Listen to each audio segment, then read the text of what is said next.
Okay, everybody, this is going to substitute for our class. Sorry, I'm not in the camera because I more importantly wanted you to look at the whiteboard here. This is actually a poster board I got from Walgreens. Walgreens, you owe me money for that spot. Anyway, and they won't give it to me because they don't want to give it to me. Regardless, so I want to make a few announcements. I want to go over some terms in the initial chapter, on chapter 1, and then go over chapter 8 and 9 as well. Chapter 1 is sort of the introductory, obviously, and tells some of the things we're going to be talking about. By the way, the author of the book is actually the head of the IMF right now, and it was somewhat controversial that he had written this book when he got the job and he was appointed by President Obama. But regardless, so we're going to talk about a little bit of the terms. I'm going to show you a visual representation of how core nations with transnational corporations work with the IMF to indebt.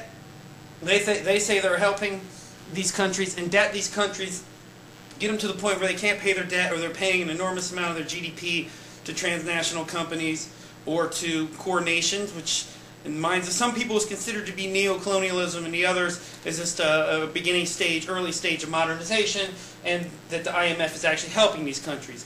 We will look at the impact of the transnational corporations on the race to the bottom. We'll look at levels of debt. We'll look at structural adjustment policy, which I'll talk about here in a minute, structural adjustment programs and policies, and how they impact the environment or health care or other basic needs provisions that are in this countries and that need to be taken care of. So let's start out here with a few things. One, we're going to have a guest speaker on November 7th. He's going to come in and talk about community gardens. There's an attempt, programs that's actually run out by Ohio State University Extension. We're going to have him come in. He's the director of the program in urban areas that are blighted with poverty and degradation, physical degradation. These groups go in and get grants. They're NGOs, non-governmental organizations. They build community gardens. They give possession of these gardens to those in the neighborhood. That way they can have a place, a healthy place to exercise or to spend time or bring their children, and also to grow vegetables, which helps lower food costs, but also helps to fight things like obesity. So that guy will be coming in. We may have another speaker on the 9th, so I may be moving some of these things or put the review class online so you can watch it on your own. So the test review right now is November 9th, but we may change that because I have potentially the director of community programs from the city of Cleveland to come in and talk about some of the things they do, like restoring storefronts and doing educational programs. So the test due date may change, but as of now it is still the 12th. In addition, make sure that you're aware of the visual sociology part of the... $1,000 in resort credits. Is it Iberistar? Sorry, stupid TV was doing that. Anyway, but make sure you're aware of the visual sociology component of the test, where I want you to go take pictures of inequality, poverty, or wealth, and then post them up, at least 10 pictures, or a video, short video, and post them on the course site. I will send you the link for that. All you have to do is go to the discussion board and upload it. But I'll show you also, if you don't feel you can go out to these places, I'll show you how to use Google Street View to look at areas of poverty using the Social Explorer aspect with the census data. Remember where I went over that, I showed you the maps where poverty was. You can actually go to Google Maps, go to these areas that have high poverty, put in this little icon, you move it over, and it shows you the apartment complexes that are boarded up, or areas where devastation has taken place, where things have been knocked down or burned down. Alright, so again, make sure to do the reading before you do this. Alright, so chapters 1, 8, and 9. Also, we're reading for Monday. Everything's going on schedule. That's why I'm doing this. And if we get this done, we won't have to meet later on during the semester, because they're probably going to extend the semester. So make sure everybody does the work.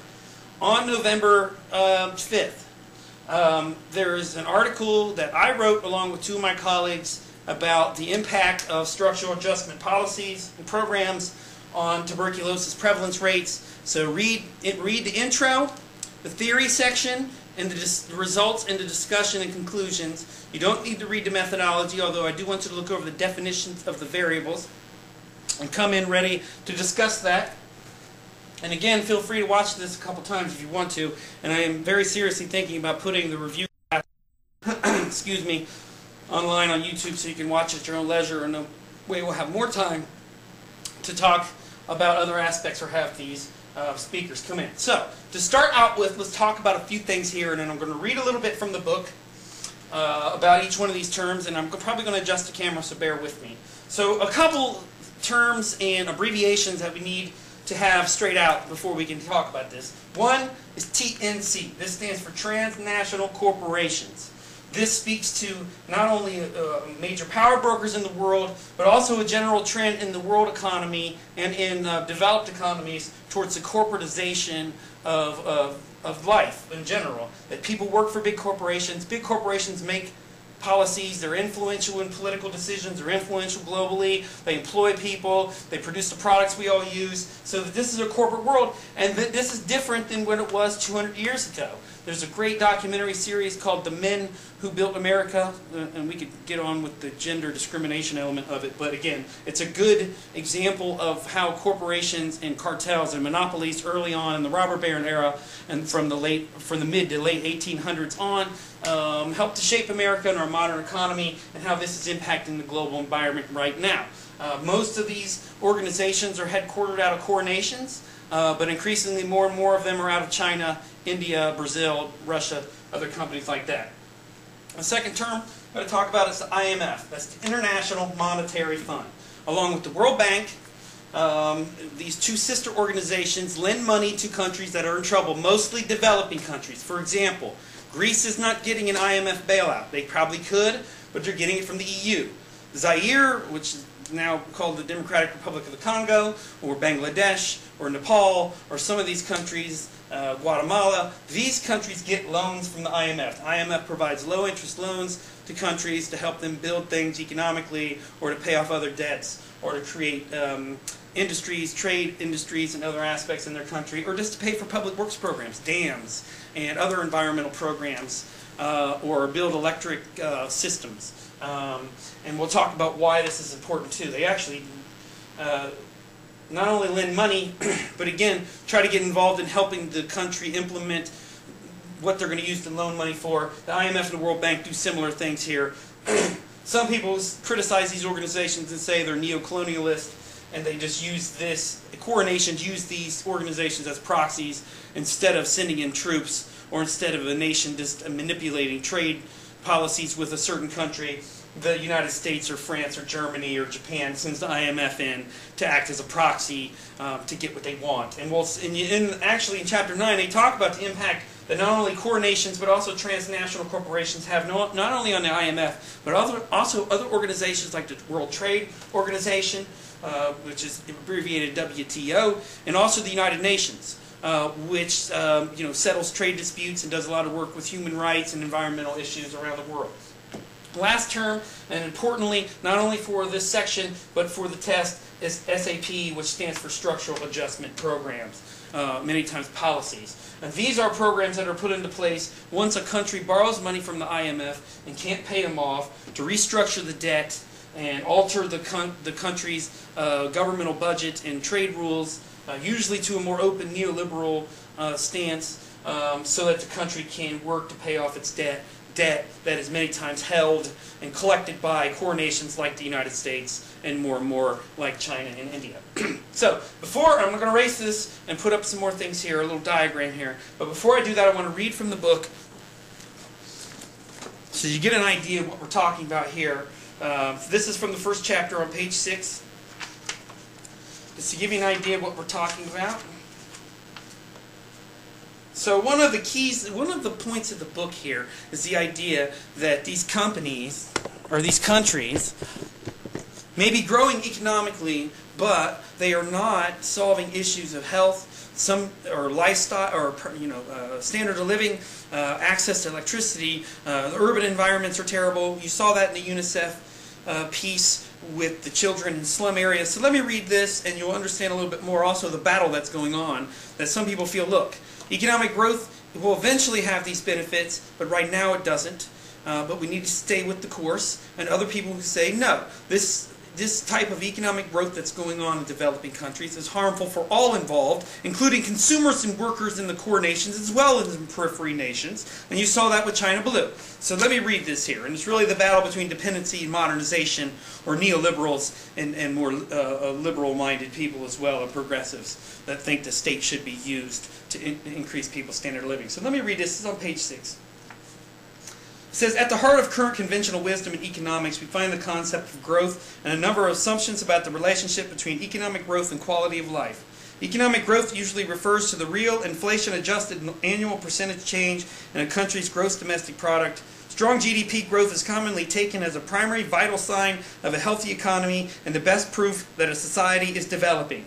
Worldwide economic and political policy over the last several decades has been driven by the perceived imperative to achieve and sustain growth. The conviction that enhanced economic growth automatically brings with it increased prosperity and a better life for all, not only the already affluent, but in the long run, and there's the modernization aspect, the disadvantaged members of society as well, is widespread and until recently virtually unquestioned. The idea that robust economic growth will automatically lead to a better life for everybody is comforting. Unfortunately, it is also wrong, so they are laying out their perspective very clearly here early. And goes on to talk about criticizing some of the ideology a little bit farther down on page 7. It says, the ideology most responsible for promoting a vision of economic growth as good in and of itself has also shaped development discourse and policy choices among key international institutions since the late 1970s. Historically, the ideology that has been known under various names, neoliberalism, the Washington Consensus, Reaganism, the New Right Agenda, the corporate-led economic globalization, to name a few. The view asserts that economic growth is by definition good for everyone and that economic performance is optimized when governments refrain from interfering in markets. Thus, for the good of all citizens, governments should grant the greatest possible autonomy to individual market actors. And we'll talk specifically what this means when it comes to transnational corporations and their impact on other domestic economies and governments, as well as what it means when these countries get into debt problems and have to implement structural adjustment programs. So it goes on to say here, thus for the good of its citizens, sorry, I already read it, and unsurprisingly, the main advocates of neoliberal policies, governments of wealthy countries, banks, corporations, and investors, are also those who have profited most handsomely from their application. The proponents of neoliberal principles argue that economic growth promoted in this way will eventually trickle down to improve the lives of the poor. Increasingly, and here's one of their main points, however, such predictions have proved hollow. In many cases, economic policies guided by neoliberal agendas have worsened the economic situation of the middle class and the poor. Today, per capita income in more than 100 countries is lower than it was 15 years ago, even though many of them have experienced strong economic growth. At the close of 2 decades of neoliberal dominance in international finance and development, more than 1.6 billion are worse off economically in the late 1990s than they were in the early 1980s. While most of the world's poor are dying in the sense of yearning to reap some of the benefits of growth, others are literally dying from the austerity measures imposed to promote it. Hence, the name of the book. So, what I want to do is I want to erase the board, I want to put a diagram up. So I'm going to move the camera a little bit, so just give me a second here.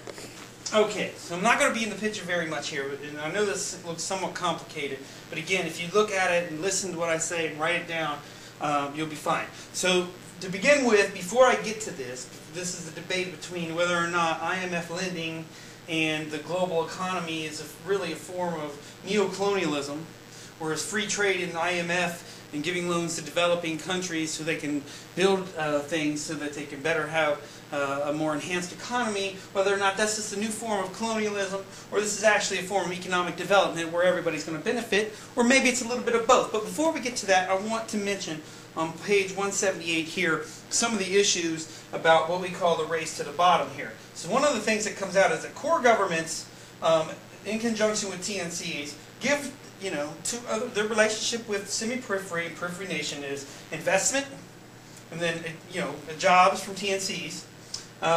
This gets returned back as surplus profit and cheap goods because of cheap labor. But the problem is, inside these countries is what's termed the race to the bottom, where these countries all compete with one another to give the best deal to these corporations. And here's what happens. 1, that labor practices are affected. 2, the environment is affected. We saw that with the e-waste story And 3, that advertisement and promotional activities of TNCs are misleading and deceptive, and we'll look in future classes about the impact of things like the tobacco industry or the fast food industry preying on people in other countries. So just get an idea, though, of the power of TNCs. Let me read this here. This is on page 181. It says, over the last quarter century, TNCs have grown enormously in size, number, and share of global wealth. This growth has brought about an unprecedented consolidation of private power, whereas approximately 7,000 TNCs were in operation worldwide in 1970. By 1996, this number had grown to 40,000. Today, the size and wealth of these entities are mind-boggling.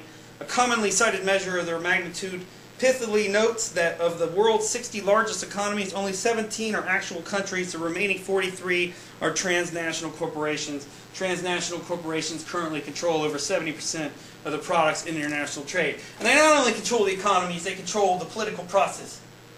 You see here this arrow, TNCs and core government. This is political influence, campaign money. Core governments give tax breaks to TNCs. I didn't write it in here.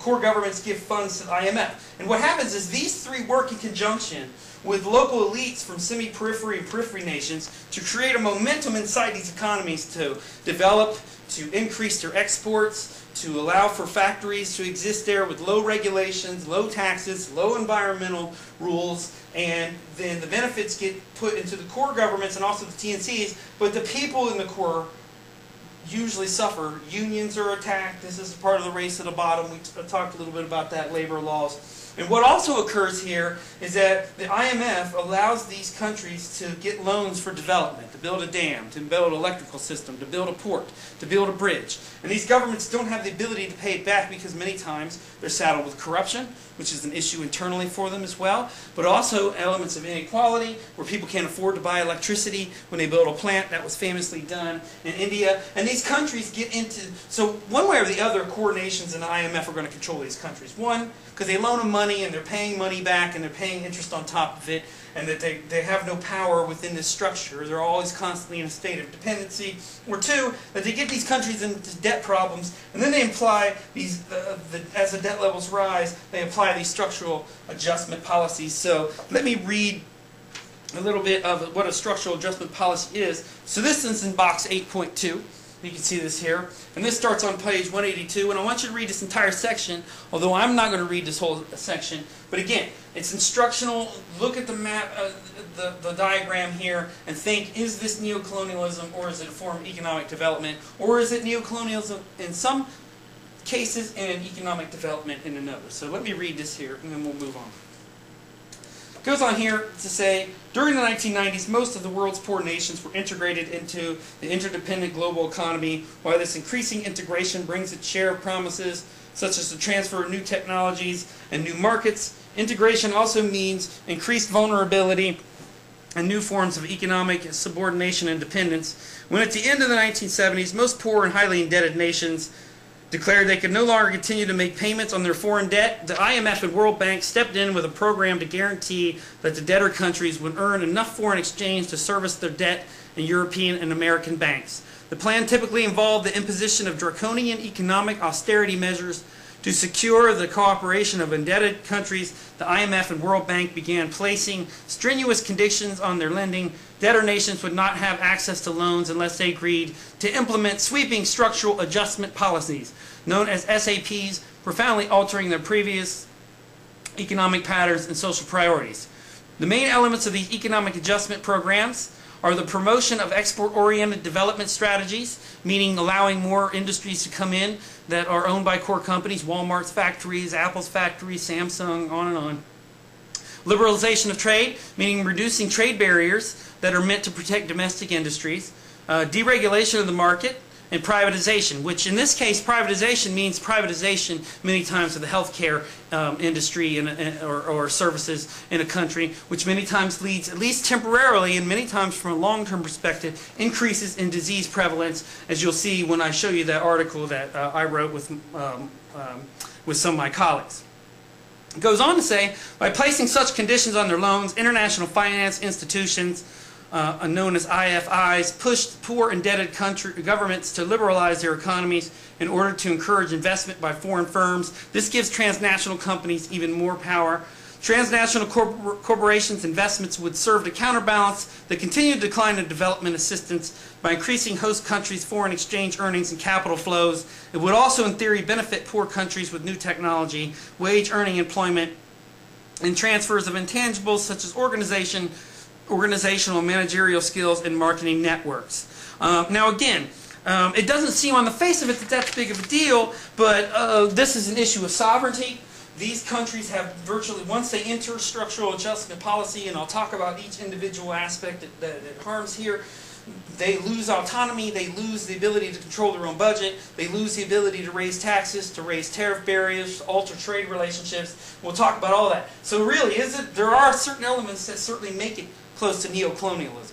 A neocolonialism versus colonialism. Colonialism is when you go kick someone's door in and you stick guns in their faces and you take their land.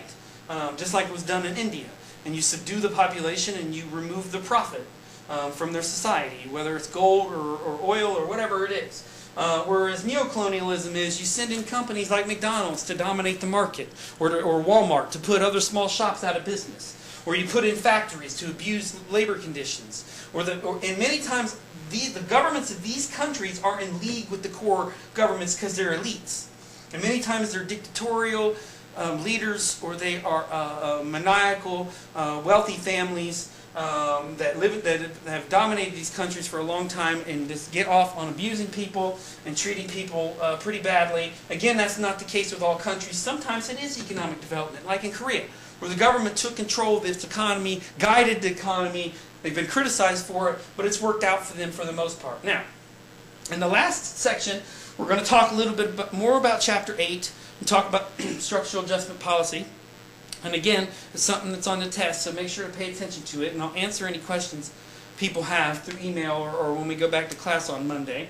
And I hope everybody's safe, so please stay safe. But I'm going to erase this off the board, write some things up here for structural adjustment policy, the impacts they have on inside countries, on the standard of living. I'm going to read a few things from Chapter 9, and that'll wrap it up for today, and then I'll see you on Monday. So let me pause the camera real quick, and then we'll redo this again. Okay, I'm back now, and you see here on the... I will go over each one of these in case you can't read it. But let me go back to page 184 here and summarize what happens with countries and structural adjustment programs, or at least what has been the evidence. So it says on here, foreign investors are attracted most to countries that experience rapid economic growth. Therefore, investment initially flowed to Southeast and Southeast Asia. Among the poorest nations, such as the majority of African countries, the export-led development strategy has not had the effect promised by its designers. Despite broad efforts made by many African governments to liberalize trade, thereby rendering their local farmers and industries vulnerable to the flood of foreign goods, foods and goods, foreign investment has barely increased on the continent. The promises of increased employment and economic growth have not materialized. Instead, these processes further marginalize the poorest nations. As economist and educator Marcus Arruda suggests, if structural adjustment programs succeeded at all, it was in submitting southern poor governments to macroeconomic decisions designed abroad and integrating them further into the global market economy as subordinate, unequal partners. So this concept of dependency you see. Poor countries are reduced to the role of suppliants for foreign investment, and even when TNCs do invest in the poorest countries, they are usually conscious of their bargaining advantages over poor country governments. Large TNCs possess the capital, access to world markets, technology, and other resources that governments in the developing world want or need. Companies have a further distinct bargaining advantage because in many poor countries, foreign investment accounts for a large percentage of the stock of local investment, production, and sales. In addition, TNCs tend to dominate key sectors of the economy that are critical to the host country's economic development. Because TNCs in poor countries are involved most often in highly concentrated industries, petroleum, mining, chemical, food products, they also tend to have oligopoly power and hence the ability to control supply and price. So many times the people who work in these industries don't get better. The standard of living many times goes down. Most peasants were better off not living in maquiladora plants in Mexico, or in these like Lifing plant in China with China blue. That Jasmine seemed to be better off on the farm, although it's questioned whether or not they had enough money to keep her there. And to go further, all these factors enable TNCs to take advantage of investment practices, transfer pricing, restrictive business practices, and excessive profit repatriation, meaning that even though these countries go in and start factories and earn a lot of money in these countries, the profits go back to core nations to make shareholders rich. And a lot of people consider that to be a serious, serious problem. So let's talk a little bit more about what's on the board here. And I encourage you to go through some of the specific effects from page 185 till the rest of the chapter. Talks about each one of the effects here. The fact that manufacturers create factories but don't take responsibility for what goes on in them. The free trade zones don't necessarily make countries wealthier, although they do increase business. Union busting or anti-union behavior, which Walmart has been accused of repeatedly, as well as other companies like McDonald's and others. The TNCs pick winners and losers in society, and therefore are interfering with the domestic economy. Obviously, the environment is a big point, not only at the workplace, but in general the environment. Agricultural production. Now people are more planting and growing cash crops instead of things that are for subsistence and for food. On and on.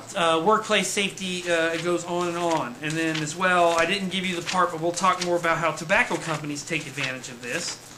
And then, after we go over this board, I will go over a few things in Chapter 9 to examine the impact of multinational corporations, transnational corporations on trade agreements and how they alter politics in general. So I'll read one short section out of that and make some points, and that'll be it for today. So let's go back to this here.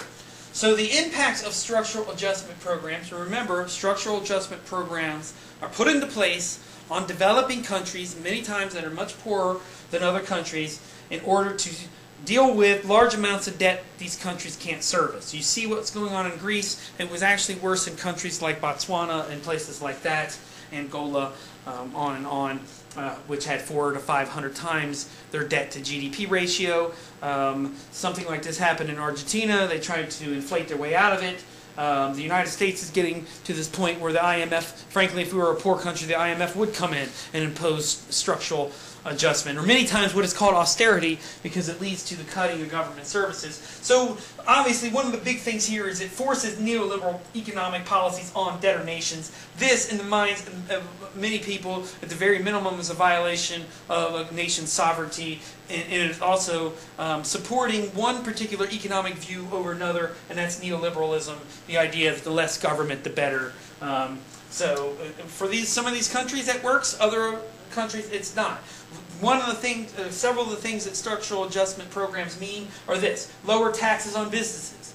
That enhances that race to the bottom, where even though these countries are growing economically, the country itself and the government is not getting tax revenue because taxes on businesses go down in order to keep the businesses there, and it leads to additional abuses and collusion between TNCs and these governments of periphery countries. B, free trade and investment flows, and on the face of it that doesn't seem bad, but some of these countries are not developed enough to just take on industries that have been operating for hundreds of years, or countries like China that can produce things much cheaper. These countries have protected industries.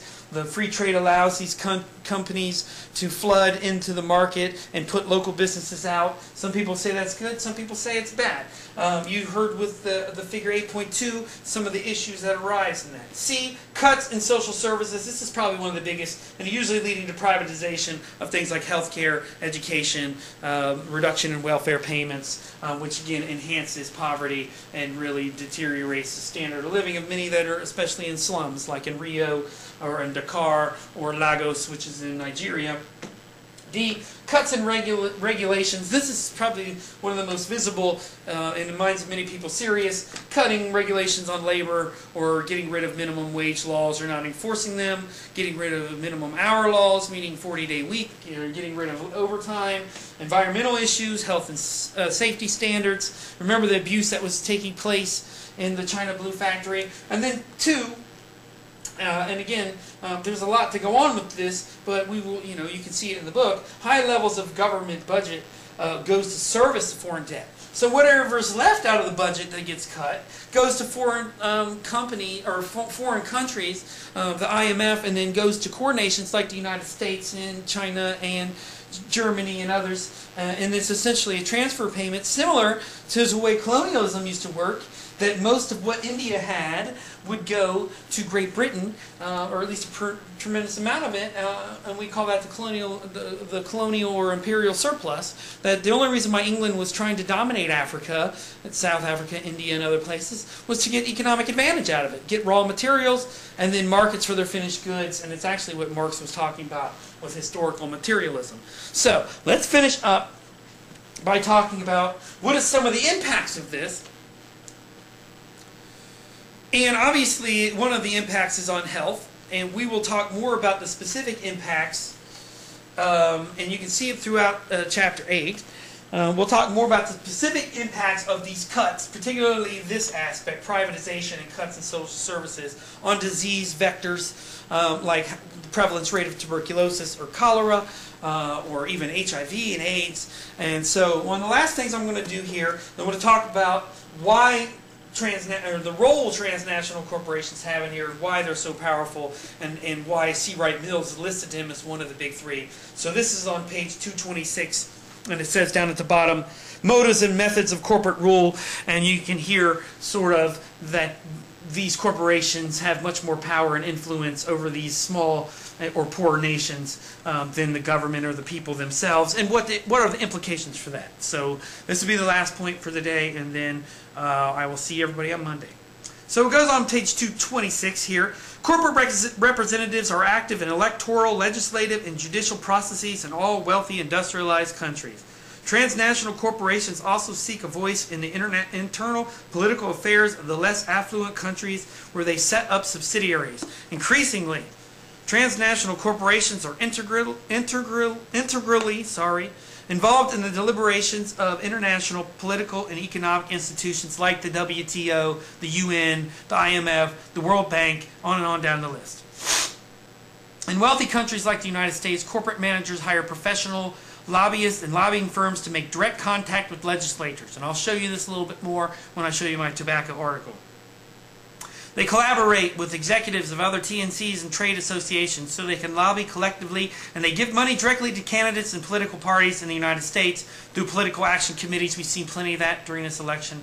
Despite recent legislative efforts in the United States to limit lobbyist influence, peddling the largely corporate-backed lobby industry in Washington, D.C. grew by a staggering 37% between 97 and 99, and even more so now. More than 20,000 lobbyists, roughly 38 for each member of Congress, and their lobbying firms spent $1.4 billion in 1998 to influence legislators. Many of Washington's registered lobbyists are themselves former members of Congress. A revolving door that Mills talked about in his book, The Power Elite, connects the offices of government to the boardrooms of corporations. Furthermore, to reinforce their direct lobbying efforts, lobbyists often also use their advertising and expertise to sway public opinion and policy on issues that concern their operations and affect their pursuit of profit. Corporate leaders influence politicians and political processes for many reasons, but primarily to create favorable trade and investment environments, to minimize costs and expand markets. Sometimes their approaches are direct, as when they are lobbying representatives of Congress for handouts, such as tax breaks and other corporate subsidies. Since 1990, for example, corporate representatives for the world's largest agricultural commodities forum, Archer Daniel Midland Corporation Company, otherwise known as ADM, have exerted consistent political pressure on both Democrats and Republicans in the U.S. Congress, contributing nearly $3 million to campaign funds for both parties. For its efforts, the high-grossing TNCs collected more than $3 billion in corporate welfare in the 1990s, so it's a pretty good. They spent $3 million and got $3 billion back in corporate welfare. That was just in the 1990s, by way of an ethanol tax break and other government subsidies, and they get this in foreign countries too. By the close of 1998, ADM with sales of $13.9 billion in 1997 was receiving more than $1 million in corporate welfare every day. Transnational corporation lobbyists and their industry trade representatives work proactively to prevent governments from regulating their facilities and operations. They keep abreast of and try to influence any legislation that might impede corporate efforts to minimize costs, labor laws, such as minimum wage, workers' entitlement and benefits, worker health and safety rules, environmental protection, and food and drug safety regulations all fall under this rubric.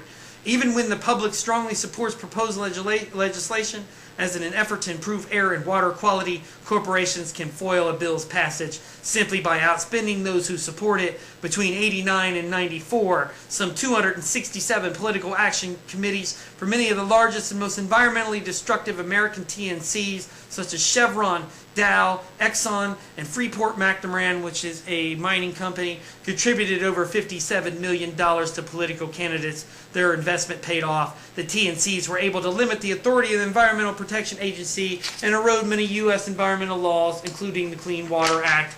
And the big issue is that fine, some of these policies and some of these corporations do create jobs, but what is the cost of these jobs? People would say in these countries, and certainly human rights activists and those on the left would say, you know, we don't want just a good economy, we want a good lifestyle and a good standard of living to go along with it. And as long as there's high levels of debt and this seemingly form of dependency or neocolonialism within the forms of economic development that occur, that nothing's really going to change. So that's our class for today. And I will see you on Monday. Make sure to read before you watch this, and then bring in questions on the test. And I'll let everybody know if anything changes about the test. So I'll see everybody later, and stay safe. Bye. Trying to